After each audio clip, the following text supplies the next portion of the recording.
ಪ್ರೀತಿಯ 10ನೇ ತರಗತಿಯ ವಿದ್ಯಾರ್ಥಿಗಳೇ, ರಾಜ್ಯಶಾಸ್ತ್ರ ವಿಭಾಗದ ಇವತ್ತಿನ ಈ ಅಧ್ಯಾಯಕ್ಕೆ ನಿಮಗೆಲ್ಲರಿಗೂ ಸ್ವಾಗತ. ಮಕ್ಕಳೇ, ರಾಜ್ಯಶಾಸ್ತ್ರ ವಿಭಾಗದ 5ನೇ ಅಧ್ಯಾಯ ಜಾಗತಿಕ ಸಂಸ್ಥೆಗಳು. ಈ ಅಧ್ಯಾಯದ ಮೊದಲನೇ ಭಾಗದಲ್ಲಿ ನೀವು ವಿಶ್ವಸಂಸ್ಥೆಯ ಸ್ಥಾಪನೆ ಬಗ್ಗೆ ನೋಡಿದ್ರಿ. ವಿಶ್ವಸಂಸ್ಥೆ ಯಾವಾಗ ಸ್ಥಾಪನೆ ಆಯಿತು, ಅದರ ಉದ್ದೇಶಗಳೇನು, ವಿಶ್ವಸಂಸ್ಥೆಯ ಪ್ರಮುಖ ಅಂಗಸಂಸ್ಥೆಗಳ ಬಗ್ಗೆ ತಿಳಿದುಕೊಂಡಿದ್ದೀರಿ ಅಲ್ವಾ? ಈ ವಿಚಾರಗಳಿಗೆ ಸಂಬಂಧಪಟ್ಟಂತೆ ಕೆಲವೊಂದು ಪ್ರಶ್ನೆಗಳನ್ನು ನಾನೀಗ ನಿಮಗೆ ಕೇಳ್ತೇನೆ. ರೆಡಿ ಇದ್ದೀರಲ್ಲ? ಮೊದಲನೇ ಪ್ರಶ್ನೆ, ವಿಶ್ವಸಂಸ್ಥೆಯು ಪ್ರಾರಂಭವಾದ ವರ್ಷ ಡ್ಯಾಶ್. ವಿಶ್ವಸಂಸ್ಥೆ ಯಾವಾಗ ಪ್ರಾರಂಭವಾಯಿತು ಅಂತ ನೀವು ಹೇಳಬೇಕು. ವಿಶ್ವಸಂಸ್ಥೆ ಎಷ್ಟರಲ್ಲಿ? 1945 ಸರಿಯಾದ ಉತ್ತರ. ಎರಡನೇ ಪ್ರಶ್ನೆ ಬಂತು, ವಿಶ್ವಸಂಸ್ಥೆಯ ಮುಖ್ಯ ಕಚೇರಿ ಡ್ಯಾಶ್ ನಗರದಲ್ಲಿದೆ. ಯಾವ ನಗರದಲ್ಲಿದೆ ಮುಖ್ಯ ಕಚೇರಿ? ಯೋಚನೆ ಮಾಡಿ. ಹೌದು, ನ್ಯೂಯಾರ್ಕ್ ನಗರದಲ್ಲಿದೆ. ಅಮೇರಿಕಾದ ನ್ಯೂಯಾರ್ಕ್ ನಗರದಲ್ಲಿ ನಾವು ವಿಶ್ವಸಂಸ್ಥೆಯ ಮುಖ್ಯ ಕಚೇರಿಯನ್ನು ನೋಡಬಹುದು ಅಲ್ವಾ? ಇನ್ನು ಮೂರನೇ ಪ್ರಶ್ನೆ, ವಿಶ್ವಸಂಸ್ಥೆಯ ಸಚಿವ ಸಂಪುಟ ಎನ್ನುವ ಮಾದರಿಯಲ್ಲಿರುವ ಅಂಗಸಂಸ್ಥೆ ಯಾವುದು? ಯೋಚನೆ ಮಾಡಿ. ವಿಶ್ವಸಂಸ್ಥೆಯ ಸಚಿವ ಸಂಪುಟ ಎನ್ನುವಂತಹ ಮಾದರಿಯಲ್ಲಿರುವಂಥ ಅಂಗಸಂಸ್ಥೆ ಭದ್ರತಾ ಸಮಿತಿ ಅಲ್ವ ಮಕ್ಕಳೇ? ಇನ್ನು ನಾಲ್ಕನೇ ಪ್ರಶ್ನೆ, ಅಂತಾರಾಷ್ಟ್ರೀಯ ನ್ಯಾಯಾಲಯವು ಡ್ಯಾಶ್ ಎಂಬಲ್ಲಿ ಇದೆ. ಎಲ್ಲಿದೆ ಅಂತಾರಾಷ್ಟ್ರೀಯ ನ್ಯಾಯಾಲಯ? ಅದು ನೆದರ್ಲ್ಯಾಂಡ್ನ ಹೇಗ್ ಎನ್ನುವಂಥ ನಗರದಲ್ಲಿ ನಾವು ಅಂತಾರಾಷ್ಟ್ರೀಯ ನ್ಯಾಯಾಲಯದ ಕೇಂದ್ರ ಕಚೇರಿಯನ್ನು ನೋಡ್ತೀವಿ. ಐದನೇ ಪ್ರಶ್ನೆ ನೋಡಿ ಮಕ್ಕಳೇ, ಅಂತಾರಾಷ್ಟ್ರೀಯ ನ್ಯಾಯಾಲಯದ ನ್ಯಾಯಾಧೀಶರ ಅವಧಿ ಡ್ಯಾಶ್ ವರ್ಷಗಳು. ಎಷ್ಟು ವರ್ಷಗಳು? 9 ವರ್ಷಗಳು. ಅಂತಾರಾಷ್ಟ್ರೀಯ ನ್ಯಾಯಾಲಯದಲ್ಲಿ ಕಾರ್ಯನಿರ್ವಹಿಸುವಂಥ ನ್ಯಾಯಾಧೀಶರ ಒಟ್ಟು ಅವಧಿ 9 ವರ್ಷಗಳು ಅಲ್ವ ಮಕ್ಕಳೇ? ಈ ಎಲ್ಲ ವಿಚಾರಗಳ ಬಗ್ಗೆ ನೀವು ಜಾಗತಿಕ ಸಂಸ್ಥೆಗಳು ಅಧ್ಯಾಯದ ಮೊದಲನೇ ಭಾಗದಲ್ಲಿ ತಿಳಿದುಕೊಂಡಿದ್ದೀರಿ. ಇವತ್ತು ನಾವು ತಿಳಿಯಬೇಕಾದಂತಹ ಅಂಶಗಳು ಅಂದರೆ ವಿಶ್ವಸಂಸ್ಥೆಯ ಸಾಧನೆಗಳೇನು, ಪ್ರಾದೇಶಿಕ ಸಹಕಾರದ ಬಗ್ಗೆ ತಿಳ್ಕೊತೀರಿ. ವಿಶ್ವಸಂಸ್ಥೆಯ ಸಾಧನೆಗಳು ಅಂದರೆ ವಿಶ್ವಸಂಸ್ಥೆ ಆರಂಭವಾದ ನಂತರ ಏನೆಲ್ಲ ಕೆಲಸ ಕಾರ್ಯಗಳನ್ನು ವಿಶ್ವಸಂಸ್ಥೆ ಮಾಡ್ತು ಅನ್ನೋದನ್ನು ನಾವೆಲ್ಲ ಅಧ್ಯಯನ ಮಾಡ್ತೀವಿ. ವಿಶ್ವಸಂಸ್ಥೆಯ ಸಾಧನೆಗಳನ್ನು ನಾವು ಮುಖ್ಯವಾಗಿ 3 ಅಂಶಗಳಾಗಿ, ವಿಶ್ವಸಂಸ್ಥೆಯ ಸಾಧನೆಗಳನ್ನು 3 ಭಾಗಗಳಾಗಿ ನಾವು ವಿಂಗಡಿಸ್ತೀವಿ ಮಕ್ಕಳೇ. ಮೊದಲನೇದು ಶಾಂತಿ ಸ್ಥಾಪನೆಯ ಕಾರ್ಯಗಳು, ಎರಡನೇದು ಆರ್ಥಿಕ ಹಾಗೂ ಹಣಕಾಸಿನ ಸಾಧನೆಗಳು, ಮೂರನೇದು ಸಾಮಾಜಿಕ ಸಾಧನೆಗಳು. ವಿಶ್ವಸಂಸ್ಥೆಯ ಮೊದಲನೆಯ ಸಾಧನೆಗಳನ್ನು ನಾವು ನೋಡೋದಾದರೆ ಶಾಂತಿ ಸ್ಥಾಪನೆಯ ಕಾರ್ಯಗಳು. ನಿಮ್ಗೆ ಗೊತ್ತಿರ್ಬೋದು ಮಕ್ಕಳೇ, ಪ್ರಪಂಚದಲ್ಲಿ ಇವತ್ತು ಅನೇಕ ರಾಜಕೀಯ ಸಂಘರ್ಷಗಳು ನಡೀತಾ ಇವೆ. ಈ ರಾಜಕೀಯ ಸಂಘರ್ಷಗಳನ್ನು ನಿವಾರಿಸುವ ನಿಟ್ಟಿನಲ್ಲಿ ವಿಶ್ವಸಂಸ್ಥೆಯ ಪಾತ್ರ ಅತಿ ಮುಖ್ಯವಾದಂಥದ್ದು. ಆದರೆ ಕೆಲವೊಂದು ಸಂದರ್ಭದಲ್ಲಿ ಶಾಂತಿ ಸ್ಥಾಪನೆಯ ಕಾರ್ಯದಲ್ಲಿ ವಿಶ್ವಸಂಸ್ಥೆಗೆ ಹಿನ್ನಡೆ ಆಗಿತ್ತು ಅಂತ ಹೇಳ್ಬೋದು. ಯಾಕೆಂದರೆ ಭದ್ರತಾ ಸಮಿತಿಯಲ್ಲಿರುವಂಥ ಕಾಯಂ ಸದಸ್ಯರು ವಿಶ್ವಸಂಸ್ಥೆ ಕೈಗೊಳ್ಳುವ ನಿರ್ಧಾರಕ್ಕೆ ಅವರು ಬೆಂಬಲ ನೀಡೋದಿಲ್ಲ. ಜಾಗತಿಕ ವಿದ್ಯಮಾನಗಳ ಸಂಕೀರ್ಣತೆಯಿಂದಾಗಿ, ಅಂದರೆ ಕೆಲವೊಂದು ಜಗತ್ತಿನಲ್ಲಿ ನಡೆಯುವಂಥ ಸಮಸ್ಯೆಗಳೇನಿದೆ ಅವುಗಳನ್ನು ಬಗೆಹರಿಸುವುದಕ್ಕೆ ವಿಶ್ವಸಂಸ್ಥೆಗೆ ತುಂಬ ಕಷ್ಟ ಆಗುತ್ತೆ. ಈ ಒಂದು ಹಿನ್ನೆಲೆಯಿಂದ ನಾವೇನು ಹೇಳ್ಬೋದು ಅಂದರೆ ವಿಶ್ವಸಂಸ್ಥೆಯ ಸಾಧನೆಯು ಮಿಶ್ರ ರೂಪದಿಂದ ಕೂಡಿದೆ ಅಂತ ನಾವು ಹೇಳ್ಬೋದು. ಕೆಲವೊಂದು ವಿಚಾರಗಳಲ್ಲಿ ವಿಶ್ವಸಂಸ್ಥೆಯ ಸಾಧನೆ ಚೆನ್ನಾಗಿದೆ, ಇನ್ನು ಕೆಲವೊಂದು ವಿಚಾರಗಳಲ್ಲಿ ವಿಶ್ವಸಂಸ್ಥೆಗೆ ಸ್ವಲ್ಪ ಮಟ್ಟಿನ ಹಿನ್ನಡೆ ಆಗಿದೆ ಅನ್ನೋದನ್ನು ನಾವಿಲ್ಲಿ ಗಮನಿಸ್ಬೋದು. ಇನ್ನು ವಿಶ್ವಸಂಸ್ಥೆ ಪ್ರಪಂಚದಲ್ಲಿ ಯಾವುದೋ ಒಂದು ಗಲಭೆ ಇರ್ಬೋದು, ಅಶಾಂತಿಯನ್ನು ಕದಡುವಂತಹ ದುರ್ಘಟನೆಗಳು ನಡೆದಾಗ ವಿಶ್ವಸಂಸ್ಥೆ ಅಲ್ಲಿಗೆ ವೀಕ್ಷಕರನ್ನು ಕಳಿಸ್ಕೊಡುತ್ತೆ. ಕೆಲವು ಸಂದರ್ಭದಲ್ಲಿ ಶಾಂತಿ ಪಡೆಗಳನ್ನು ಕಳಿಸ್ಕೊಡುತ್ತೆ. ಆ ಶಾಂತಿ ಪಡೆಗಳು ಅಥವಾ ವೀಕ್ಷಕರೇನಿದ್ದಾರೆ ಅವರು ಆ ಒಂದು ಸ್ಥಳಕ್ಕೆ ತೆರಳಿ ಅಲ್ಲಿ ಶಾಂತಿಯನ್ನು ಕಾಪಾಡುವಂಥ ಕೆಲಸವನ್ನು ಮಾಡ್ತಾರೆ. ಅಷ್ಟೇ ಅಲ್ಲದೆ 1945ರಲ್ಲಿ ವಿಶ್ವಸಂಸ್ಥೆ ಸ್ಥಾಪನೆಯಾದಾಗ ನಮ್ಮ ಭಾರತ ವಿಶ್ವಸಂಸ್ಥೆಯ ಆರಂಭದ ಸದಸ್ಯರಲ್ಲೂ ಸಹ ನಮ್ಮ ಭಾರತ ಒಂದಾಗಿತ್ತು. ಅಲ್ವಾ? ಆರಂಭದ ಸದಸ್ಯ ರಾಷ್ಟ್ರಗಳಲ್ಲಿ ಭಾರತವೂ ಕೂಡ ಒಂದಾಗಿತ್ತು. ವಿಶ್ವಸಂಸ್ಥೆಯ ಎಲ್ಲ ಕಾರ್ಯಾಚರಣೆಗೆ ಸಂಬಂಧಪಟ್ಟಂತೆ, ವಿಶ್ವಸಂಸ್ಥೆಯ ಎಲ್ಲ ಕಾರ್ಯಚಟುವಟಿಕೆಗಳಿಗೆ ಭಾರತ ತನ್ನ ಸಂಪೂರ್ಣವಾದಂಥ ಬೆಂಬಲವನ್ನು ನೀಡ್ತಾ ಇದೆ. ಅದು ವಿಶ್ವ ಶಾಂತಿಯನ್ನು ಕಾಪಾಡೋದಿರ್ಬೋದು, ಮಾನವ ಹಕ್ಕುಗಳ ರಕ್ಷಣೆಯ ವಿಚಾರದಲ್ಲಿರ್ಬೋದು, ಭಾರತ ದೇಶ ವಿಶ್ವಸಂಸ್ಥೆಗೆ ಸಂಪೂರ್ಣವಾದಂಥ ಸಹಕಾರವನ್ನು ನೀಡಿದೆ. ಇನ್ನು ವಿಶ್ವಸಂಸ್ಥೆ ಪ್ರಪಂಚದಲ್ಲಿ ನಡೆಯುವಂಥ ಅನೇಕ ಅಶಾಂತಿಯ ಘಟನೆಗಳಿಗೆ, ಅನೇಕ ಬಿಕ್ಕಟ್ಟುಗಳಿಗೆ ಪರಿಹಾರವನ್ನು ಒದಗಿಸಿದೆ. ಸೂಯೆಜ್ ಕಾಲುವೆ ಬಿಕ್ಕಟ್ಟಿರ್ಬೋದು, ಇರಾನ್ ಸಂಘರ್ಷ ಇರ್ಬೋದು, ಇಂಡೋನೇಷ್ಯಾದ ಸಮಸ್ಯೆ ಇರ್ಬೋದು, ಕಾಶ್ಮೀರದ ಸಮಸ್ಯೆ ಇರ್ಬೋದು, Palestine, Korea, Hungary, Congo, Cyprus, Arab Israel, Namibia, Afghanistan ಇತ್ಯಾದಿ ದೇಶಗಳಲ್ಲಿ ನಡೆದಂತಹ ಅಶಾಂತಿಯ ವಾತಾವರಣವನ್ನು ತಿಳಿಗೊಳಿಸುವಲ್ಲಿ ವಿಶ್ವಸಂಸ್ಥೆ ಸಾಕಷ್ಟು ಪ್ರಯತ್ನವನ್ನು ಪಟ್ಟಿದೆ. ಒಂದು ವೇಳೆ ವಿಶ್ವಸಂಸ್ಥೆ ಇಲ್ಲದೆ ಹೋಗಿದ್ದಲ್ಲಿ ಈ ಸಮಸ್ಯೆಗಳು ಉಲ್ಬಣಗೊಂಡು 3ನೇ ಮಹಾಯುದ್ಧ ಆಗುವಂಥ ಸಂಭವವಿತ್ತು. ವಿಶ್ವಸಂಸ್ಥೆ ಈ ಎಲ್ಲ ಸಮಸ್ಯೆಗಳನ್ನು ಬಗೆಹರಿಸುವ ನಿಟ್ಟಿನಲ್ಲಿ ಯಶಸ್ಸನ್ನು ಕಂಡಿದ್ದನ್ನು ನಾವಿಲ್ಲಿ ಕಾಣ್ತೀವಿ. ಜಾಗತಿಕ ಯುಗದಲ್ಲಿ, ಆಧುನಿಕ ಯುಗದಲ್ಲಿ ಅಣ್ವಸ್ತ್ರಗಳು ಹೆಚ್ಚಿನ ಪ್ರಮಾಣದಲ್ಲಿ ಉತ್ಪತ್ತಿ ಆಗ್ತಾ ಇವೆ. ಅಣ್ವಸ್ತ್ರಗಳನ್ನು ತಗ್ಗಿಸುವ ನಿಟ್ಟಿನಲ್ಲಿ, ನಿಶಸ್ತ್ರೀಕರಣದ ನಿಟ್ಟಿನಲ್ಲಿ ವಿಶ್ವಸಂಸ್ಥೆ ಪ್ರತಿನಿತ್ಯ ಪ್ರಯತ್ನವನ್ನು ಮಾಡ್ತಾನೇ ಇದೆ. ಅಣ್ವಸ್ತ್ರಗಳು ವಿನಾಶಕಾರಿಯಾದಂಥವುಗಳು. ಪ್ರಪಂಚದಲ್ಲಿ ಅಶಾಂತಿಯನ್ನು ಉಂಟು ಮಾಡುವಲ್ಲಿ, ಸಂಘರ್ಷವನ್ನು ಉಂಟು ಮಾಡುವಲ್ಲಿ ಅಣ್ವಸ್ತ್ರಗಳು ಪ್ರಮುಖ ಪಾತ್ರವನ್ನು ವಹಿಸುತ್ತವೆ. ಹೀಗಾಗಿ ವಿಶ್ವಸಂಸ್ಥೆ ಅಣ್ವಸ್ತ್ರಗಳನ್ನು ತಗ್ಗಿಸುವ ವಿಚಾರದಲ್ಲಿ ಕ್ರಮಗಳನ್ನು ಕೈಗೊಂಡಿದೆ. ಅಷ್ಟೇ ಅಲ್ಲದೆ ಸಾಂಪ್ರದಾಯಿಕ ನಿಶಸ್ತ್ರೀಕರಣದ ನಿಟ್ಟಿನಲ್ಲೂ ಪ್ರಮುಖ ಪಾತ್ರ ವಹಿಸ್ತಾ ಇದೆ. ನಿಶಸ್ತ್ರೀಕರಣ ಅಂದ್ರೇನು? ಶಸ್ತ್ರಾಸ್ತ್ರಗಳನ್ನು ಹಂತ ಹಂತವಾಗಿ ಇಲ್ಲವಾಗಿಸುವುದೇ ನಿಶಸ್ತ್ರೀಕರಣ. ಶೀತಲ ಸಮರ ಗೊತ್ತೇ ಇದೆ ಮಕ್ಕಳೇ. 2ನೇ ಮಹಾಯುದ್ಧದ ನಂತರ ಪ್ರಪಂಚದಲ್ಲಿ ಶೀತಲ ಸಮರ ಆರಂಭ ಆಯಿತು, ಅಮೇರಿಕಾ ಮತ್ತು ರಷ್ಯಾಗಳ ನಡುವೆ. ಆದರೆ ಶೀತಲ ಸಮರ ಈಗ ಇಲ್ಲ. ಹೀಗಾಗಿ ವಿಶ್ವದಲ್ಲಿ ಯಾವುದೇ ರೀತಿಯಾದಂಥ ಅಶಾಂತಿಯ ಘಟನೆಗಳು ನಡೆದರೆ, ವಿಶ್ವದಲ್ಲಿ ಯಾವುದೇ ರೀತಿಯಾದಂಥ ಯುದ್ಧದ ವಾತಾವರಣ, ಯುದ್ಧದ ಸನ್ನಿವೇಶ ಸೃಷ್ಟಿಯಾದರೆ ವಿಶ್ವಸಂಸ್ಥೆ ಸುಲಭವಾಗಿ ಆ ಒಂದು ಕಾರ್ಯಗಳನ್ನು, ಸುಲಭವಾಗಿ ಆ ಸಮಸ್ಯೆಯನ್ನು ಬಗೆಹರಿಸುವಂಥ ಪ್ರಯತ್ನವನ್ನು ಮಾಡುತ್ತೆ. ಯಾಕಂದರೆ ಈಗ ಶೀತಲ ಸಮರ ಇಲ್ಲ. ಶೀತಲ ಸಮರದ ಸಂದರ್ಭದಲ್ಲಿ ವಿಶ್ವಸಂಸ್ಥೆ ಭಾಳಷ್ಟು ಶ್ರಮಪಟ್ಟಿತ್ತು ಶೀತಲ ಸಮರವನ್ನು ಕೊನೆಗಾಣಿಸುವುದಕ್ಕೆ. ಆದರೆ ಇವತ್ತು ಶೀತಲ ಸಮರ ಇಲ್ಲ. ವಿಶ್ವಸಂಸ್ಥೆಗೆ ಜಗತ್ತಿನಲ್ಲಿ ನಡೆಯುವಂತಹ, ಆದರೆ ಈಗ ಶೀತಲ ಸಮರ ಇಲ್ಲ. ಹೀಗಾಗಿ ವಿಶ್ವಸಂಸ್ಥೆಯ ಕಾರ್ಯಗಳು ಸುಗಮವಾಗಿ ಸಾಗ್ತವೆ. ವಿಶ್ವಸಂಸ್ಥೆಯ ಮತ್ತೊಂದು ಪ್ರಮುಖವಾದಂಥ ಸಾಧನೆ ಅಂದರೆ ಅದು ಆರ್ಥಿಕ ಹಾಗೂ ಹಣಕಾಸಿನ ಸಾಧನೆ. ನೋಡಿ ಮಕ್ಕಳೇ, ವಿಶ್ವಸಂಸ್ಥೆಯ ಸನ್ನದ್ದು ಅಂದರೆ ಪ್ರಿಯಾಂಬಲ್ ಅಂತ ನಾವೇನು ಕರಿತೀವಿ, ಆ ವಿಶ್ವಸಂಸ್ಥೆಯ ಸನ್ನದಿನಲ್ಲೇ ಹೇಳಲಾಗಿದೆ. ಏನಂತ ಹೇಳಲಾಗಿದೆ? ಸಾಮಾಜಿಕ ಪ್ರಗತಿ ಹಾಗೂ ಉತ್ತಮ ಜೀವನ ಮಟ್ಟಕ್ಕೆ ಯತ್ನಿಸಬೇಕು. ಬರೀ ಶಾಂತಿ ಸ್ಥಾಪನೆ ಮಾಡೋದು ಮಾತ್ರವಲ್ಲ, ವಿಶ್ವಸಂಸ್ಥೆಯ ಮತ್ತೊಂದು ಮುಖ್ಯವಾದಂಥ ಕೆಲಸ ಸಮಾಜದಲ್ಲಿ ಪ್ರಗತಿ ಉಂಟಾಗಬೇಕು, ಜನರ ಜೀವನ ಮಟ್ಟದಲ್ಲಿ ಸುಧಾರಣೆ ಆಗಬೇಕು ಅನ್ನುವಂತಹ ಒಂದು ಪ್ರಸ್ತಾವನೆಯನ್ನು ನಾವು ವಿಶ್ವಸಂಸ್ಥೆಯ ಸನ್ನದಿನಲ್ಲೇ ಕಾಣ್ತೀವಿ. ಈ ಒಂದು ಕಾರ್ಯವನ್ನು ಸಾಧಿಸುವುದಕ್ಕಾಗಿ ವಿಶ್ವಸಂಸ್ಥೆಯ ಒಂದು ಅಂಗ ಇದೆ. ಅದು ಯಾವುದದು? ಆರ್ಥಿಕ ಹಾಗೂ ಸಾಮಾಜಿಕ ಸಮಿತಿ.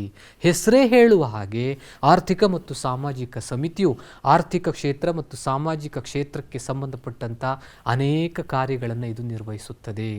ಅಷ್ಟೇ ಅಲ್ಲದೆ ವ್ಯಾಪಾರ ಕ್ಷೇತ್ರದಲ್ಲಿ, ಹಣಕಾಸಿನ ಕ್ಷೇತ್ರದಲ್ಲಿ ನೆರವನ್ನು ನೀಡುವಂಥ ಉದ್ದೇಶದಿಂದ ಒಂದು ಒಪ್ಪಂದವನ್ನು ಮಾಡಿಕೊಳ್ಳಲಾಯಿತು. ಅದನ್ನು ನಾವು ಗ್ಯಾಟ್ ಅಂತ ಕರಿತೀವಿ. ಗ್ಯಾಟ್ ಅಂದರೆ ಜನರಲ್ ಅಗ್ರಿಮೆಂಟ್ ಆನ್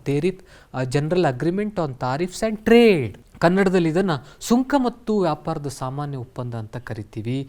ಇನ್ನು ಆರ್ಥಿಕ ಹಾಗೂ ಹಣಕಾಸಿನ ಸಾಧನೆಗೆ ಸಂಬಂಧಪಟ್ಟಂತೆ ವಿಶ್ವಸಂಸ್ಥೆಯ ಪ್ರಗತಿ ಯೋಜನೆ, ಇಂಗ್ಲೀಷ್ನಲ್ಲಿ ಇದನ್ನು the United Nations Development Programme, ಇದು ಸಹ ಉತ್ತಮವಾದಂಥ ಒಂದು ಯೋಜನೆ. ವಿಶ್ವ ಬ್ಯಾಂಕ್ ಇದೆ, ಇಂಟರ್ನ್ಯಾಷನಲ್ ಮಾನಿಟರಿ ಫಂಡ್, ಅಂತಾರಾಷ್ಟ್ರೀಯ ಹಣಕಾಸಿನ ನಿಧಿ ಇದೆ. ಇಂತಹ ಹಣಕಾಸಿನ ಸಂಸ್ಥೆಗಳು ವಿಶ್ವಸಂಸ್ಥೆಯ ಸಹಯೋಗದೊಂದಿಗೆ ಕಾರ್ಯವನ್ನು ನಿರ್ವಹಿಸ್ತಾ ಇವೆ. ಆ ಮೂಲಕ ಜಗತ್ತಿನ ಆರ್ಥಿಕ ಹಾಗೂ ಹಣಕಾಸಿನ ವಿಚಾರದಲ್ಲಿ ವಿಶ್ವಸಂಸ್ಥೆ ನೆರವನ್ನು ನೀಡ್ತಾ ಇದೆ. ವಿಶ್ವಸಂಸ್ಥೆಯ 3ನೇ ಸಾಧನೆ ಅದು ಸಾಮಾಜಿಕ ಸಾಧನೆಗಳು. ಸಾಮಾಜಿಕ ಕ್ಷೇತ್ರದಲ್ಲೂ ಸಹ ವಿಶ್ವಸಂಸ್ಥೆ ನೆರವನ್ನು ನೀಡ್ತಾ ಇದೆ. ವರ್ಲ್ಡ್ ಹೆಲ್ತ್ ಆರ್ಗನೈಸೇಷನ್ ವಿಶ್ವ ಆರೋಗ್ಯ ಸಂಸ್ಥೆ, ಯುನೆಸ್ಕೋ, ಯುನಿಸೆಫ್, ವಿಶ್ವ ನಿರಾಶ್ರಿತರ ಆಯೋಗಗಳು ಸಹ ಸಾಮಾಜಿಕ ಕ್ಷೇತ್ರಗಳಲ್ಲಿ ಕಾರ್ಯನಿರ್ವಹಿಸುವುದಕ್ಕೆ ವಿಶ್ವಸಂಸ್ಥೆ ಜೊತೆ ಕಾರ್ಯವನ್ನು ನಿರ್ವಹಿಸ್ತಾ ಇದೆ. ಅಷ್ಟೇ ಅಲ್ಲದೆ ವಿಶ್ವಸಂಸ್ಥೆಯ ಸಾಮಾನ್ಯ ಸಭೆಯು ಡಿಸೆಂಬರ್ 10, 1948ರಂದು ಮಾನವ ಹಕ್ಕುಗಳಿಗೆ ಸಂಬಂಧಪಟ್ಟಂತೆ ಒಂದು ಉದ್ಘೋಷಣೆಯನ್ನು ಹೊರಡಿಸಿತು. ಅದನ್ನು ಸಾರ್ವತ್ರಿಕ ಮಾನವ ಹಕ್ಕುಗಳ ಉದ್ಘೋಷಣೆ ಅಂತ ಕರಿತೀವಿ. ಸಾಮಾಜಿಕ ಸಾಧನೆಗಳ ವಿಚಾರದಲ್ಲಿ ಇದನ್ನು ಸಹ ನಾವು ಪಟ್ಟಿ ಮಾಡಬಹುದು. ಪ್ರಪಂಚದಲ್ಲಿ ಅದರಲ್ಲೂ ವಿಶೇಷವಾಗಿ ದಕ್ಷಿಣ ಆಫ್ರಿಕಾದಲ್ಲಿ ಅಸ್ತಿತ್ವದಲ್ಲಿದ್ದಂಥ ವರ್ಣಭೇದ ನೀತಿಯನ್ನು ಅಳಿಸಿ ಹಾಕುವಲ್ಲಿ ಹಾಗೂ ಸಾಮ್ರಾಜ್ಯಶಾಹಿತ್ವ, ವಸಾಹತುಶಾಹಿತ್ವ ಇತ್ಯಾದಿಗಳನ್ನು ಇಲ್ಲವಾಗಿಸುವಂಥ ಪ್ರಕ್ರಿಯೆಯಲ್ಲಿ ವಿಶ್ವಸಂಸ್ಥೆಯ ಪಾತ್ರ ಗಮನಾರ್ಹವಾದದ್ದು. ಹೀಗೆ ಸಾಮಾಜಿಕ ಸಾಧನೆಗಳಲ್ಲಿ ವರ್ಣಭೇದ ನೀತಿಯನ್ನು ಅಳಿಸಿ ಹಾಕಿದ್ದು, ಸಾಮ್ರಾಜ್ಯಶಾಹಿತ್ವವನ್ನು ಕೊನೆಗಾಣಿಸಿದ್ದು, ವಸಾಹತುಶಾಹಿತ್ವವನ್ನು ಕೊನೆಗಾಣಿಸಿದ್ದು ಹಾಗೂ ಮಾನವ ಹಕ್ಕುಗಳನ್ನು ಜಾರಿಗೊಳಿಸಿದಂಥ ವಿಚಾರಗಳನ್ನು ನಾವಿಲ್ಲಿ ನೋಡಬಹುದು. ವಿಶ್ವಸಂಸ್ಥೆಯ ಆಶ್ರಯದ ವಿವಿಧ ಸಂಘ ಸಂಸ್ಥೆಗಳು ಅಂದರೆ ವಿಶ್ವಸಂಸ್ಥೆಗೆ ನೆರವನ್ನು ನೀಡುವುದಕ್ಕೆ ಅನೇಕ ಆಶ್ರಯದ ಸಂಘ ಸಂಸ್ಥೆಗಳನ್ನು ನಾವಿಲ್ಲಿ ಕಾಣ್ಬೋದು. FAO, food and Agricultural Organisation, ಆಹಾರ ಮತ್ತು ಕೃಷಿ ಸಂಸ್ಥೆ, ಆಹಾರ ಮತ್ತು ಕೃಷಿಗೆ ಸಂಬಂಧಪಟ್ಟಂತಹ ನೆರವನ್ನು ಇದು ನೀಡುತ್ತೆ. ವಿಶ್ವ ಆರೋಗ್ಯ ಸಂಸ್ಥೆ, WHO ಅಥವಾ ವರ್ಲ್ಡ್ ಹೆಲ್ತ್ ಆರ್ಗನೈಸೇಷನ್ ಅಂತ ಕರಿತೀವಿ, ಪ್ರಪಂಚದಲ್ಲಿರುವಂತಹ ಜನರ ಆರೋಗ್ಯವನ್ನು ಕಾಪಾಡುವಲ್ಲಿ ಇದು ಪ್ರಮುಖ ಪಾತ್ರವನ್ನು ವಹಿಸುತ್ತದೆ. ಇನ್ನೊಂದು UNESCO, United Nations Educational, Scientific and Cultural Organisation, ಶೈಕ್ಷಣಿಕ, ವೈಜ್ಞಾನಿಕ ಮತ್ತು ಸಾಂಸ್ಕೃತಿಕ ವಿಚಾರಗಳಿಗೆ ಸಂಬಂಧಪಟ್ಟಂತೆ ಇದು ನೆರವನ್ನು ನೀಡುತ್ತೆ. ಇನ್ನೊಂದು UNICEF, United Nations international emergency fund ಅಂತ ನಾವು ಕರಿತೀವಿ. ಮಕ್ಕಳು ಮತ್ತು ಮಹಿಳೆಯರ ಯೋಗಕ್ಷೇಮಕ್ಕೆ ಸಂಬಂಧಪಟ್ಟಂತೆ ಯುನಿಸೆಫ್ ಕಾರ್ಯವನ್ನು ನಿರ್ವಹಿಸುತ್ತದೆ. ಹಣಕಾಸಿನ ವಿಚಾರಕ್ಕೆ ಸಂಬಂಧಪಟ್ಟಂತೆ IMF ಅಥವಾ ಇಂಟರ್ನ್ಯಾಷನಲ್ ಮಾನಿಟರಿ ಫಂಡ್ ಕಾರ್ಯನಿರ್ವಹಿಸುತ್ತದೆ. IBRD, international bank for reconstruction and development, ಇದನ್ನು ನಾವು ವಿಶ್ವ ಬ್ಯಾಂಕು ಅಂತ ಕರಿತೀವಿ. ಅಂತಾರಾಷ್ಟ್ರೀಯ ಕಾರ್ಮಿಕ ಸಂಘ ಕಾರ್ಮಿಕರ ಯೋಗಕ್ಷೇಮವನ್ನು ವಿಚಾರಿಸುವುದಕ್ಕಾಗಿ ಇರುವಂಥ ಸಂಸ್ಥೆ. ವಿಶ್ವಸಂಸ್ಥೆಯ ವ್ಯಾಪಾರ ಮತ್ತು ವಾಣಿಜ್ಯ ಪ್ರಗತಿ ಸಮಿತಿ, ವಿಶ್ವ ವ್ಯಾಪಾರ ಸಂಘ ಅಥವಾ ವರ್ಲ್ಡ್ ಟ್ರೇಡ್ ಆರ್ಗನೈಸೇಷನ್, ಈ ಎಲ್ಲ ಸಂಸ್ಥೆಗಳು ವಿಶ್ವಸಂಸ್ಥೆಯೊಂದಿಗೆ ವಿಶ್ವಸಂಸ್ಥೆಯ ಅನೇಕ ಕಾರ್ಯಗಳಲ್ಲಿ ಈ ಎಲ್ಲ ಸಂಸ್ಥೆಗಳು ನೆರವನ್ನು ನೀಡುತ್ತವೆ. ಇನ್ನು ಪ್ರಾದೇಶಿಕ ಸಹಕಾರದ ವಿಚಾರಕ್ಕೆ ಬಂದಾಗ 5 ಪ್ರಮುಖವಾದಂಥ ಸಂಘಗಳನ್ನು ನಾವಿಲ್ಲಿ ಕಾಣ್ತೀವಿ. ಪ್ರಪಂಚದ ಬೇರೆ ಬೇರೆ ದೇಶಗಳು ತಮ್ಮದೇ ಆದಂತಹ ಸಂಘವನ್ನು ಕಟ್ಟಿಕೊಂಡು ಆ ಮೂಲಕ ವಿಶ್ವಸಂಸ್ಥೆಗೆ ನೆರವನ್ನು ನೀಡುತ್ತವೆ. ಆ ಮೂಲಕ ಜಗತ್ತಿನಲ್ಲಿ ಶಾಂತಿಯನ್ನು ಸ್ಥಾಪಿಸುವುದಕ್ಕೆ ಪ್ರಯತ್ನ ಪಡ್ತಾ ಇವೆ. ಅವುಗಳಲ್ಲಿ ಕಾಮನ್ವೆಲ್ತ್ ರಾಷ್ಟ್ರ ಸಂಘ, SAARC, European Union, ASEAN, the organisation of African Unity. ಮೊದಲನೇದು ಕಾಮನ್ವೆಲ್ತ್ ರಾಷ್ಟ್ರ ಸಂಘ.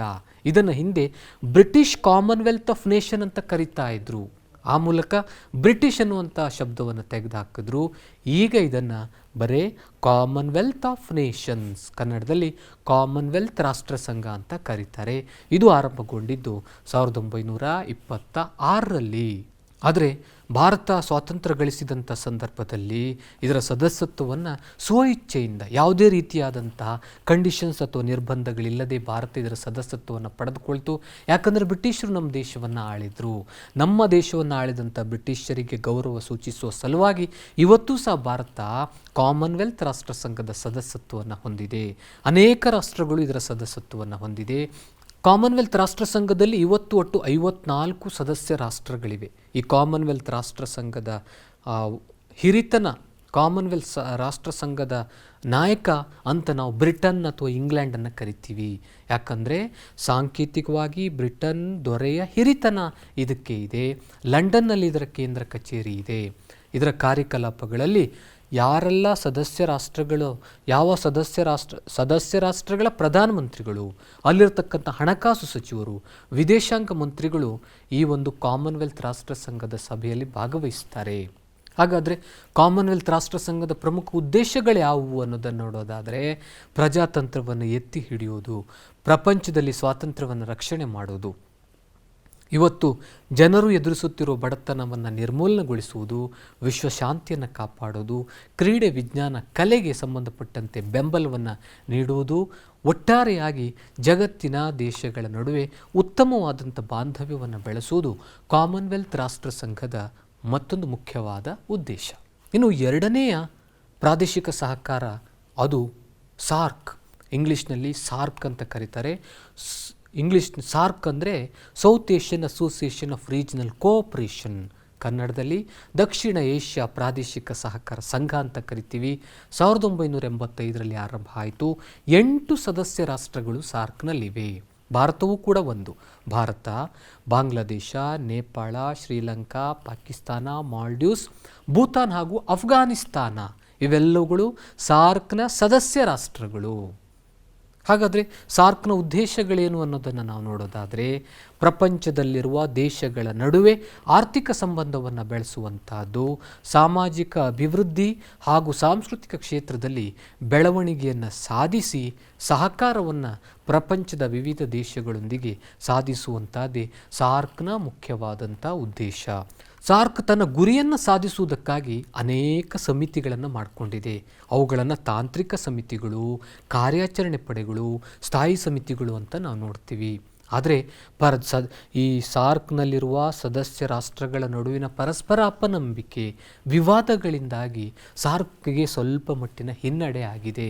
ಅಂದರೆ 8 ರಾಷ್ಟ್ರಗಳ ನಡುವೆ ಅಪನಂಬಿಕೆ ಇದೆ, ರಾಷ್ಟ್ರಗಳ ನಡುವೆ ವಿವಾದಗಳಿದೆ. ಉದಾಹರಣೆಗೆ ಭಾರತವೂ ಸಹ ಸಾರ್ಕ್ನ ಸದಸ್ಯ ರಾಷ್ಟ್ರ, ಪಾಕಿಸ್ತಾನವೂ ಸಹ ಸಾರ್ಕ್ನ ಸದಸ್ಯ ರಾಷ್ಟ್ರ. ಇವೆರಡರ ನಡುವಿನ ವಿವಾದ ಏನಿದೆ ಅದು ಸಾರ್ಕ್ ಸಂಸ್ಥೆಯ ಪ್ರಗತಿಗೆ ತೊಂದರೆಯಾಗಿದೆ, ತೊಡಕಾಗಿದೆ. ಇನ್ನೊಂದು ಮುಖ್ಯವಾದಂಥ ಕಾರಣ, ಎಲ್ಲ ನಿರ್ಣಯಗಳು ಸದಸ್ಯ ರಾಷ್ಟ್ರಗಳ ಅವಿರೋಧದ ನೆಲೆಯಲ್ಲೇ ಇರಬೇಕು ಎನ್ನುವಂಥ ಸೂತ್ರ ಏನಿದೆ ಅದು ಸಾರ್ಕ್ ಸಂಸ್ಥೆಯ ಪ್ರಗತಿಗೆ ಮತ್ತೊಂದು ತೊಡಕು. ಈ ರೀತಿಯಾದಂಥ ತೊಡಕಿದ್ರೂ ಸಹ ನಿರಂತರವಾಗಿ ಕಾಲಕ್ಕೆ ಸಮಾವೇಶಗಳನ್ನು ನಡೆಸ್ತಾನೆ ಇರುತ್ತೆ. ಆ ಸಮಾವೇಶಗಳ ಮೂಲಕ ಶಾಂತಿಯುತವಾಗಿ ಸಮಸ್ಯೆಗೆ ಪರಿಹಾರವನ್ನು ಕಂಡುಕೊಳ್ಳುವ ಪ್ರಯತ್ನವನ್ನು ಸಾರ್ಕ್ ಮಾಡ್ತಾ ಇದೆ. ಅಷ್ಟೇ ಅಲ್ಲದೆ ವಿಜ್ಞಾನ, ತಾಂತ್ರಿಕತೆ, ಕೃಷಿ ಮುಂತಾದ ವಿಷಯಗಳ ನಡುವೆ ಸಾರ್ಕ್ನ ಸದಸ್ಯ ರಾಷ್ಟ್ರಗಳ ನಡುವೆ ವಿವಿಧ ರೀತಿಯ ಸಮಾವೇಶಗಳು, ವಿವಿಧ ರೀತಿಯ ಕಾರ್ಯಕ್ರಮಗಳು, ತರಬೇತಿ ಕಾರ್ಯಾಗಾರಗಳನ್ನು ಇದು ಜಂಟಿಯಾಗಿ ನಡೆಸ್ತಾ ಇದೆ. ಸಾರ್ಕ್ನ ಚಟುವಟಿಕೆಗಳಲ್ಲಿ ಭಾರತದ ಪಾತ್ರ ಏನಿದೆ ಅದು ಅತ್ಯಂತ ಪ್ರಮುಖವಾದಂತಹದ್ದು. ಸಾರ್ಕ್ನ ಎಲ್ಲ ಕಾರ್ಯಚಟುವಟಿಕೆಗಳಲ್ಲಿ ಭಾರತ ಸಕ್ರಿಯವಾಗಿ ಭಾಗವಹಿಸ್ತಾ ಇದೆ. ನೇಪಾಳದ ಕಠ್ಮಂಡುವಿನಲ್ಲಿ ಸಾರ್ಕ್ನ ಮುಖ್ಯ ಕಚೇರಿಯನ್ನು ನಾವು ಕಾಣ್ತೀವಿ. ಮೂರನೇದು ಯುರೋಪಿಯನ್ ಯೂನಿಯನ್. ಹೆಸರು ಯುರೋಪಿನ ದೇಶಗಳ ಒಂದು ಸಂಸ್ಥೆ ಇದು. ಯುರೋಪಿನ ದೇಶಗಳನ್ನು ಒಳಗೊಂಡಂಥ ಒಂದು ಸಂಘ. 27 ಯುರೋಪಿನ ಸದಸ್ಯ ರಾಷ್ಟ್ರಗಳನ್ನು ಇದು ಹೊಂದಿದೆ. ಇದು ಸ್ಥಾಪನೆ ಆದದ್ದು 1992ರಲ್ಲಿ ಮ್ಯಾಸ್ಟ್ರಿಚ್ ಎನ್ನುವಂತಹ ಪ್ರದೇಶದಲ್ಲಿ, ಮ್ಯಾಸ್ಟ್ರಿಚ್ ಎನ್ನುವಂಥ ನಗರದಲ್ಲಿ ಯುರೋಪಿಯನ್ ಯೂನಿಯನ್ ಒಪ್ಪಂದಕ್ಕೆ ಅನುಗುಣವಾಗಿ ಇದು ಆರಂಭವಾಯಿತು. ಯುರೋಪಿಯನ್ ಯೂನಿಯನ್ನ ಮುಖ್ಯ ಕಾರ್ಯಗಳೇನು ಅನ್ನೋದನ್ನು ನಾವು ನೋಡೋದಾದರೆ, ಸದಸ್ಯ ರಾಷ್ಟ್ರಗಳ ಮಧ್ಯೆ ಸಮಾನ ಏಕ ಮಾರುಕಟ್ಟೆ ಇರುವಂಥದ್ದು, ಒಂದೇ ರೀತಿಯಾದಂಥ ಕರೆನ್ಸಿಯನ್ನು ಚಲಾವಣೆಗೆ ತರುವಂಥದ್ದು, ಸಮಾನ ಕೃಷಿ ಪದ್ಧತಿ ಹಾಗೂ ವ್ಯಾಪಾರ ಧೋರಣೆ ಮುಂತಾದಂಥ ಉದ್ದೇಶಗಳನ್ನು ಇದು ಹೊಂದಿದೆ. ಯುರೋಪಿಯನ್ ಯೂನಿಯನ್ನ ಮುಖ್ಯ ಅಂಗಸಂಸ್ಥೆಗಳು ಅಂದರೆ, ಇದು 4 ಮುಖ್ಯ ಅಂಗಸಂಸ್ಥೆಗಳ ಮೂಲಕ ಕಾರ್ಯವನ್ನು ನಿರ್ವಹಿಸುತ್ತೆ. 1 ಸಮಿತಿ, 2ನೇದು ಆಯೋಗ, 3ನೇದು ಯುರೋಪಿನ ಸಂಸತ್ತು, 4ನೇದು ಯುರೋಪಿನ ನ್ಯಾಯಾಲಯ. ಯುರೋಪಿಯನ್ ಯೂನಿಯನ್ ಏನಿದೆ ಇದು ಒಂದು ಸಂಯುಕ್ತ ರಾಜ್ಯವನ್ನು ಹೋಲುವಂತಿದೆ. ಪ್ರಜಾತಂತ್ರವನ್ನು ಉಳಿಸುವ ನಿಟ್ಟಿನಲ್ಲಿ ಸಕ್ರಿಯವಾದಂಥ ಪಾತ್ರವನ್ನು ಇದು ವಹಿಸ್ತಾ ಇದೆ. ಅಷ್ಟೇ ಅಲ್ಲದೆ ಯುರೋಪಿಯನ್ ಯೂನಿಯನ್ ಹಿಂದೆ ಯುರೋಪಿಯನ್ ಎಕನಾಮಿಕ್ ಕಮ್ಯುನಿಟಿ EEC ಅಂತ ಕರಿತಾ ಇದ್ರು. ಆ ಯುರೋಪಿಯನ್ ಎಕನಾಮಿಕ್ ಕಮ್ಯುನಿಟಿಯ ವಾರಸುದಾರ ಸಂಸ್ಥೆಯಂತೆ ಇದು ಕಾರ್ಯವನ್ನು ನಿರ್ವಹಿಸ್ತಾ ಇದೆ. 4ನೇದು ಆಸಿಯಾನ್. ಆಸಿಯಾನ್ ಅಂದರೆ association of south East Asian nation, ಆಗ್ನೇಯ ಏಷ್ಯಾ ರಾಷ್ಟ್ರಗಳ ಸಂಘ. ಆಸಿಯಾನನ್ನು ಆರಂಭಿಸಿದ ರಾಷ್ಟ್ರಗಳೆಂದರೆ ಸಿಂಗಾಪುರ, ಮಲೇಷ್ಯಾ, ಇಂಡೋನೇಷ್ಯಾ, ಫಿಲಿಪೈನ್ಸ್ ಹಾಗೂ ಥಾಯ್ಲ್ಯಾಂಡ್. ಈ 5 ದೇಶಗಳು ಒಟ್ಟಾಗಿ ಆಸಿಯಾನನ್ನು ಆರಂಭಿಸಿದವು. ಇವತ್ತು ಆಸಿಯಾನ್ನಲ್ಲಿ ಒಟ್ಟು 10 ರಾಷ್ಟ್ರಗಳು ಸದಸ್ಯತ್ವವನ್ನು ಹೊಂದಿವೆ. ಆಸಿಯಾನ್ನ ಮುಖ್ಯ ಉದ್ದೇಶಗಳೇನು? ಈ 10 ಸದಸ್ಯ ರಾಷ್ಟ್ರಗಳ ಆರ್ಥಿಕ ಅಭಿವೃದ್ಧಿಗೆ ಪ್ರಯತ್ನಿಸುತ್ತದೆ, ಸಾಮಾಜಿಕ ಬೆಳವಣಿಗೆಗೆ ಯತ್ನಿಸುತ್ತದೆ, ಸಾಂಸ್ಕೃತಿಕ ಪ್ರಗತಿಯನ್ನು ಸಾಧಿಸುವುದು ಮತ್ತು ಆರ್ಥಿಕ, ಸಾಮಾಜಿಕ, ಸಾಂಸ್ಕೃತಿಕ, ತಾಂತ್ರಿಕ ಕ್ಷೇತ್ರಗಳಲ್ಲಿ, ವೈಜ್ಞಾನಿಕ ಕ್ಷೇತ್ರಗಳಲ್ಲಿ, ಆಡಳಿತಾತ್ಮಕ ಕ್ಷೇತ್ರಗಳಲ್ಲಿ ಸದಸ್ಯ ರಾಷ್ಟ್ರಗಳ ನಡುವೆ ಪರಸ್ಪರ ನೆರವನ್ನು ನೀಡುವಂಥದ್ದು. ಪ್ರತಿಯೊಂದು ಸದಸ್ಯ ರಾಷ್ಟ್ರಗಳು ಈ ವಿಚಾರದಲ್ಲಿ ಸಕ್ರಿಯವಾಗಿ ಭಾಗವಹಿಸಬೇಕು ಅನ್ನುವಂಥದ್ದೇ ಆಸಿಯಾನ್ನ ಪ್ರಮುಖ ಉದ್ದೇಶಗಳು. ಐದನೆಯ ಅಂಗಸಂಸ್ಥೆ the organisation of African unity ಅಲ್ವಾ. ಇದನ್ನು 1963ರಲ್ಲಿ ಸ್ಥಾಪನೆ ಮಾಡಲಾಯಿತು. ಹೆಸರೇ ಹೇಳುತ್ತೆ ನೋಡಿ, ಆಫ್ರಿಕನ್ ಯುನಿಟಿ. ಅಂದರೆ ಆಫ್ರಿಕಾದ ದೇಶಗಳ ನಡುವೆ ಒಗ್ಗಟ್ಟನ್ನು ಸಾಧಿಸುವ ಸಲುವಾಗಿ, ಆಫ್ರಿಕಾದ ದೇಶಗಳಲ್ಲಿ ಸಹಕಾರವನ್ನು ಮೂಡಿಸುವ ಸಲುವಾಗಿ the organisation of African unity 1963ರಲ್ಲಿ ಜಾರಿಗೆ ಬಂತು. ಸ್ವಾತಂತ್ರ್ಯವನ್ನು ಗಳಿಸಿದಂತಹ ಆಫ್ರಿಕನ್ ರಾಷ್ಟ್ರಗಳು ತಮ್ಮೊಳಗೆ ಹಲವಾರು ಪ್ರಾದೇಶಿಕ ಸಂಸ್ಥೆಗಳನ್ನು ರಚಿಸಿಕೊಂಡವು. ಬೇರೆ ಬೇರೆ ಪ್ರಾದೇಶಿಕ ಸಂಸ್ಥೆಗಳಿದ್ದವು. ಆದರೆ ಆ ಎಲ್ಲ ಪ್ರಾದೇಶಿಕ ಸಂಸ್ಥೆಗಳು ಒಂದೇ ಸೂರಿನ ಅಡಿಯಲ್ಲಿ ಬಂದವು. ಅದನ್ನು ನಾವು the organisation of African Unity ಅಂತ ಕರಿತೀವಿ. ಎಲ್ಲ ಸ್ವತಂತ್ರ ಆಫ್ರಿಕನ್ ರಾಷ್ಟ್ರಗಳ ಸ್ವಯಂ ನಿರ್ಧಾರದ ಹಕ್ಕನ್ನು ಈ ಸಂಸ್ಥೆ ಪ್ರತಿಪಾದಿಸುತ್ತದೆ. ಅಂದರೆ ಈ ಯುನಿಟಿ ಅಥವಾ ಈ ಸಂಘದಲ್ಲಿರುವಂತಹ ಎಲ್ಲ ಸದಸ್ಯ ರಾಷ್ಟ್ರಗಳಿಗೆ ಸ್ವಯಂ ನಿರ್ಧಾರದ ಹಕ್ಕನ್ನು ಕೊಡಬೇಕು ಅನ್ನುವಂಥ ವಿಚಾರವನ್ನು ಇದು ಪ್ರತಿಪಾದಿಸುತ್ತದೆ. ಅಷ್ಟೇ ಅಲ್ಲದೆ ಸದಸ್ಯ ರಾಷ್ಟ್ರಗಳ ನಡುವೆ, ಸದಸ್ಯ ರಾಷ್ಟ್ರಗಳಲ್ಲಿ ಸ್ವಾತಂತ್ರ್ಯ, ಸಮಾನತೆ, ನ್ಯಾಯ ಹಾಗೂ ಒಗ್ಗಟ್ಟನ್ನು ಮೂಡಿಸುವುದಕ್ಕೆ ಇದು ಶ್ರಮ ಪಡ್ತಾ ಇದೆ. ನೂತನ ವಸಾಹತುಶಾಹಿತ್ವದ ವಿರುದ್ಧ ಧ್ವನಿ ಎತ್ತುವುದಕ್ಕೆ ಈ ಸಂಸ್ಥೆಯ ಸದಸ್ಯರು ಸದಾಕಾಲ ಬದ್ಧರಾಗಿರ್ತಾರೆ. ಇದರ ಸನ್ನದ್ಧಿಗೆ ಒಪ್ಪಿಗಿರೋ ಎಲ್ಲ ಆಫ್ರಿಕನ್ ರಾಷ್ಟ್ರಗಳು ಈ ಸಂಸ್ಥೆಯ ಸದಸ್ಯರಾಗಲು ಅರ್ಹರಾಗಿದ್ದಾರೆ. ಯಾವ ಆಫ್ರಿಕನ್ ರಾಷ್ಟ್ರಗಳು ಬೇಕಾದರೂ ಇದರ ಸದಸ್ಯರಾಗಬಹುದು, ಆದರೆ ಇದರ ಸನ್ನದ್ದನ್ನು ಒಪ್ಪಬೇಕಾಗತ್ತೆ. ಇದರ ಸನ್ನದ್ದಿನಲ್ಲಿರುವಂಥ ಅಂಶವನ್ನು ಒಪ್ಪಿಕೊಂಡ್ರೆ ಆಫ್ರಿಕಾದ ಯಾವುದೇ ದೇಶಗಳು ಈ ಸಂಸ್ಥೆಯ ಸದಸ್ಯರಾಗುವುದಕ್ಕೆ ಅವಕಾಶವಿದೆ. ಪ್ರಪಂಚದಲ್ಲಿ ನೂತನ ವಸಾಹತುಶಾಹಿತ್ವ ಇರಲೇಬಾರದು ಅಂತ ಆಫ್ರಿಕನ್ ಯುನಿಟಿ ಪ್ರಯತ್ನಿಸುತ್ತೆ. ವಸಾಹತುಶಾಹಿತ್ವವನ್ನು ಆರಂಭದಿಂದಲೂ ವಿರೋಧಿಸ್ತಾನೆ ಬರ್ತಾ ಇದೆ ಆರ್ಗನೈಸೇಷನ್ ಆಫ್ ಆಫ್ರಿಕನ್ ಯುನಿಟಿ. ಯಾಕಂದರೆ ಈ ಆಫ್ರಿಕಾದ ದೇಶಗಳು ಹಿಂದೆ ವಸಾಹತುಶಾಹಿತ್ವದ ಶೋಷಣೆಗೆ ಗುರಿಯಾಗಿದ್ದವು. ಈ ಒಂದು ಹಿನ್ನೆಲೆಯಿಂದ the organisation of African Unity ನೂತನ ವಸಾಹತುಶಾಹಿತ್ವವನ್ನು ವಿರೋಧಿಸುತ್ತಲೇ ಬಂದಿದೆ. ಇದು ಸದಸ್ಯ ರಾಷ್ಟ್ರಗಳ ಮುಖ್ಯಸ್ಥರ ಹಾಗೂ ಅಲ್ಲಿನ ಸರ್ಕಾರದ ಮುಖ್ಯಸ್ಥರ ಸಭೆಯನ್ನು ಕರೆಯುತ್ತೆ. ಅಷ್ಟೇ ಅಲ್ಲದೆ ಇದಕ್ಕೆ ಆದಂಥ ಸಚಿವ ಸಂಪುಟವಿದ್ದು ಆ ಮೂಲಕ ಇದು ಕಾರ್ಯವನ್ನು ನಿರ್ವಹಿಸುತ್ತದೆ. ಮಧ್ಯಸ್ಥಿಕೆ ಒಪ್ಪಂದ ಹಾಗೂ ರಾಜಿ ಪಂಚಾಯಿತಿಯಂತಹ ಸಮಿತಿಗಳಿರುತ್ತೆ. ಹೀಗೆ the organisation of African Unity 3 ಮುಖ್ಯ ಸಮಿತಿಗಳ ಮೂಲಕ ಕಾರ್ಯವನ್ನು ನಿರ್ವಹಿಸುತ್ತದೆ. ಸದಸ್ಯ ರಾಷ್ಟ್ರಗಳ ಮುಖ್ಯಸ್ಥರ ಹಾಗೂ ಅಲ್ಲಿನ ಸರ್ಕಾರದ ಮುಖ್ಯಸ್ಥರ ಸಭೆ, ಸಚಿವ ಸಂಪುಟ, ಮಧ್ಯಸ್ಥಿಕೆ ಒಪ್ಪಂದ ಹಾಗೂ ರಾಜಿ ಪಂಚಾಯಿತಿಕೆ ಎನ್ನುವಂಥ ಸಮಿತಿಗಳ ಮೂಲಕ the organisation of African Unity ಕಾರ್ಯವನ್ನು ನಿರ್ವಹಿಸುತ್ತದೆ. ಅಷ್ಟೇ ಅಲ್ಲದೆ ವಸಾಹತುಶಾಹಿತ್ವವನ್ನು ಕೊನೆಗಾಣಿಸುವಲ್ಲಿ, ವರ್ಣಭೇದ ನೀತಿಯನ್ನು ಕೊನೆಗಾಣಿಸುವಲ್ಲಿ, ಸಾಮ್ರಾಜ್ಯಶಾಹಿತ್ವವನ್ನು ಅಂತ್ಯಗಾಣಿಸುವಲ್ಲಿ ಈ ಸಂಸ್ಥೆಯ ಪಾತ್ರ ಅತಿ ಮುಖ್ಯವಾದಂಥದ್ದು. ರಾಜ್ಯಶಾಸ್ತ್ರ ವಿಭಾಗದ 5ನೇ ಅಧ್ಯಾಯ ಜಾಗತಿಕ ಸಂಸ್ಥೆಗಳು. ಈ ಅಧ್ಯಾಯದಲ್ಲಿ ಇದುವರೆಗೆ ಮಕ್ಕಳೇ ನೀವು ವಿಶ್ವಸಂಸ್ಥೆಯ ಸಾಧನೆಗಳ ಬಗ್ಗೆ ತಿಳಿದುಕೊಂಡ್ರಿ ಅಲ್ವಾ. ಪ್ರಪಂಚದಲ್ಲಿ ವಿಶ್ವಸಂಸ್ಥೆ ಶಾಂತಿಯನ್ನು ಕಾಪಾಡುವ ನಿಟ್ಟಿನಲ್ಲಿ ಪ್ರಮುಖವಾದಂಥ ಪಾತ್ರವನ್ನು ವಹಿಸ್ತಾ ಇದೆ ಅನ್ನೋದು ನಿಮ್ಗೆ ಗೊತ್ತಾಯಿತು. ಒಂದು ವೇಳೆ ವಿಶ್ವಸಂಸ್ಥೆ ಇಲ್ಲದೆ ಹೋಗಿದ್ದಿದ್ರೆ ಇವತ್ತು 3ನೇ ಮಹಾಯುದ್ಧ ನಡೀತಾ ಇತ್ತು. 1945 ಅಕ್ಟೋಬರ್ 24ರಂದು ವಿಶ್ವಸಂಸ್ಥೆ ಸ್ಥಾಪನೆಯಾಯಿತು. ಜಗತ್ತಿನಲ್ಲಿ ಶಾಂತಿ ಮತ್ತು ಸುವ್ಯವಸ್ಥೆಯನ್ನು ಕಾಪಾಡುವ ನಿಟ್ಟಿನಲ್ಲಿ. ಹೀಗಾಗಿ ವಿಶ್ವಸಂಸ್ಥೆಯ ಅತಿ ಮುಖ್ಯ ಸಾಧನೆ ಏನು ಅಂದರೆ 3ನೇ ಮಹಾಯುದ್ಧವನ್ನು ತಡೆಗಟ್ಟುವಲ್ಲಿ ಯಶಸ್ಸನ್ನು ಕಂಡಿದ್ದು. ನಿಮ್ಗೆ ಗೊತ್ತಿರ್ಬೋದು, ಪ್ರಥಮ ಮಹಾಯುದ್ಧ ನಡೆದಾಗ ರಾಷ್ಟ್ರಸಂಘ ಸ್ಥಾಪನೆ ಆಯಿತು. ರಾಷ್ಟ್ರಸಂಘದ ವಿಫಲತೆಯೇ 2ನೇ ಮಹಾಯುದ್ಧಕ್ಕೆ ಕಾರಣವಾಯಿತು. 2ನೇ ಮಹಾಯುದ್ಧದ ನಂತರ ಪ್ರಪಂಚದಲ್ಲಿರುವ ಅನೇಕ ದೇಶಗಳು ಒಟ್ಟಾಗಿ ಜಗತ್ತಿನಲ್ಲಿ ಶಾಂತಿಯನ್ನು ಕಾಪಾಡುವ ನಿಟ್ಟಿನಲ್ಲಿ ವಿಶ್ವಸಂಸ್ಥೆಯನ್ನು ಸ್ಥಾಪನೆ ಮಾಡಿದರು. ಹೀಗಾಗಿ ವಿಶ್ವಸಂಸ್ಥೆ ಶಾಂತಿಯಷ್ಟೇ ಅಲ್ಲದೆ ಆರ್ಥಿಕ ಕ್ಷೇತ್ರದಲ್ಲಿ, ಸಾಮಾಜಿಕ ಕ್ಷೇತ್ರದಲ್ಲಿ ಸಾಕಷ್ಟು ಸಾಧನೆಯನ್ನು ಮಾಡಿದೆ. ಇನ್ನು ಪ್ರಾದೇಶಿಕ ಸಹಕಾರದ ವಿಚಾರಕ್ಕೆ ಬಂದಾಗ ಕಾಮನ್ವೆಲ್ತ್ ಇರ್ಬೋದು, ಸಾರ್ಕ್ ಇರ್ಬೋದು, ಆರ್ಗನೈಸೇಷನ್ ಆಫ್ ಆಫ್ರಿಕನ್ ಯುನಿಟಿ ಇರ್ಬೋದು, ಏಷ್ಯಾನ್ ಇರ್ಬೋದು, ಎಲ್ಲ ಪ್ರಾದೇಶಿಕ ಸಹಕಾರದ ಸಂಘಗಳು ಸಹ ವಿಶ್ವಸಂಸ್ಥೆಯೊಂದಿಗೆ ಸಹಕಾರದಿಂದ ಕಾರ್ಯವನ್ನು ನಿರ್ವಹಿಸ್ತಾ ಇದೆ. ಆ ಮೂಲಕ ಜಗತ್ತಿನಲ್ಲಿ ಶಾಂತಿಯನ್ನು ಕಾಪಾಡುವಲ್ಲಿ ಇವುಗಳು ಪ್ರಮುಖ ಪಾತ್ರ ವಹಿಸ್ತಾ ಇವೆ. ಅಲ್ವಾ ಮಕ್ಕಳೇ? ಹೀಗೆ ಜಾಗತಿಕ ಸಂಸ್ಥೆಗಳು ಎನ್ನುವಂಥ ಅಧ್ಯಾಯದಲ್ಲಿ ನಾವು ವಿಶ್ವಸಂಸ್ಥೆ ಮತ್ತು ಅವುಗಳಿಗೆ ಸಂಬಂಧಪಟ್ಟಂಥ ವಿಚಾರಗಳನ್ನು ತಿಳಿದುಕೊಂಡೆವು. ಹಾಗಾದರೆ ಇವತ್ತು ನಾವು ಅಧ್ಯಯನ ಮಾಡಿದಂತಹ ವಿಚಾರಗಳಿಗೆ ಸಂಬಂಧಪಟ್ಟಂತೆ ಕೆಲವೊಂದು ಪ್ರಶ್ನೆಗಳನ್ನು ನೋಡೋಣ ಬನ್ನಿ. ಮೊದಲನೇ ಮೇನ್ ಈ ಕೆಳಗಿನ ವಾಕ್ಯಗಳಲ್ಲಿ ಖಾಲಿ ಬಿಟ್ಟಿರುವ ಸ್ಥಳಗಳನ್ನು ಸೂಕ್ತ ಉತ್ತರಗಳಿಂದ ಭರ್ತಿ ಮಾಡಿರಿ. ಮೊದಲನೇದು, ಕಾಮನ್ವೆಲ್ತ್ ರಾಷ್ಟ್ರ ಸಂಘದ ಕೇಂದ್ರ ಕಚೇರಿ ಇರುವ ಸ್ಥಳ ಡ್ಯಾಶ್. ಎರಡನೇದು, ಸಾರ್ಕ್ ಸಂಸ್ಥೆ ಸ್ಥಾಪನೆಯಾದ ವರ್ಷ ಡ್ಯಾಶ್.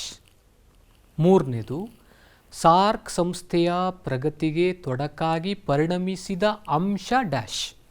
ನಾಲ್ಕನೇದು, ಸಾರ್ಕ್ನ ಮುಖ್ಯ ಕಚೇರಿ ಇರುವ ಸ್ಥಳ ಡ್ಯಾಶ್. ಐದನೇದು, ಯುರೋಪಿಯನ್ ಎಕನಾಮಿಕ್ ಕಮ್ಯುನಿಟಿ ಇಇಸಿಯ ವಾರಸುದಾರ ಸಂಸ್ಥೆ ಡ್ಯಾಶ್. ಎರಡನೇ ಮೇನ್ ನೋಡಿ ಮಕ್ಕಳೇ, ಈ ಕೆಳಗಿನ ಪ್ರಶ್ನೆಗಳಿಗೆ ಉತ್ತರಿಸಿ. ವಿಶ್ವಸಂಸ್ಥೆಯ ಶಾಂತಿ ಸ್ಥಾಪನೆಯ ಕಾರ್ಯಗಳು ಯಾವುವು? ಎರಡನೇ ಪ್ರಶ್ನೆ, ಜಾಗತಿಕ ಹಂತದಲ್ಲಿ ಶಾಂತಿ ಸ್ಥಾಪನೆ ಮಾಡುವಲ್ಲಿ ವಿಶ್ವಸಂಸ್ಥೆಯ ಪಾತ್ರ ಮಹತ್ತರವಾಗಿದೆ. ಈ ಹೇಳಿಕೆಯನ್ನು ಸಮರ್ಥಿಸಿ. ಮೂರನೇದು, ಕಾಮನ್ವೆಲ್ತ್ ರಾಷ್ಟ್ರ ಸಂಘದ ಉದ್ದೇಶಗಳನ್ನು ಪಟ್ಟಿ ಮಾಡಿರಿ. ನಾಲ್ಕನೇದು, ಯುರೋಪಿಯನ್ ಯೂನಿಯನ್ ಸಂಸ್ಥೆಯನ್ನು ವಿವರಿಸಿ. ಐದನೇದು, ಸಾರ್ಕ್ನ ಉದ್ದೇಶಗಳನ್ನು ತಿಳಿಸಿ. ಪ್ರಶ್ನೆಗಳನ್ನು ನೋಡಿದ್ರಲ್ಲ ಮಕ್ಕಳೇ, ಈ ಪ್ರಶ್ನೆಗಳಿಗೆ ನೀವು ಉತ್ತರಿಸಬೇಕು. ಉತ್ತರಿಸಿ ಉತ್ತರಗಳನ್ನು ನಿಮ್ಮ ಶಿಕ್ಷಕರಿಗೆ ತೋರಿಸಬೇಕು. ಪ್ರೀತಿಯ ವಿದ್ಯಾರ್ಥಿಗಳೇ, ಇವತ್ತು ನಾವು ರಾಜ್ಯಶಾಸ್ತ್ರದ 5ನೇ ಅಧ್ಯಾಯ ಜಾಗತಿಕ ಸಂಸ್ಥೆಗಳು ಈ ಅಧ್ಯಾಯಕ್ಕೆ ಸಂಬಂಧಪಟ್ಟಂತೆ ಅನೇಕ ವಿಚಾರಗಳ ಬಗ್ಗೆ ತಿಳಿದುಕೊಂಡೆವು. ಇನ್ನೂ ಅನೇಕ ವಿಚಾರಗಳನ್ನು ನಿಮ್ಮ ಶಿಕ್ಷಕರು ನಿಮಗೆ ತಿಳಿಸಲಿದ್ದಾರೆ. ನಿಮಗೆಲ್ಲರಿಗೂ ಶುಭವಾಗಲಿ. ನಮಸ್ಕಾರ.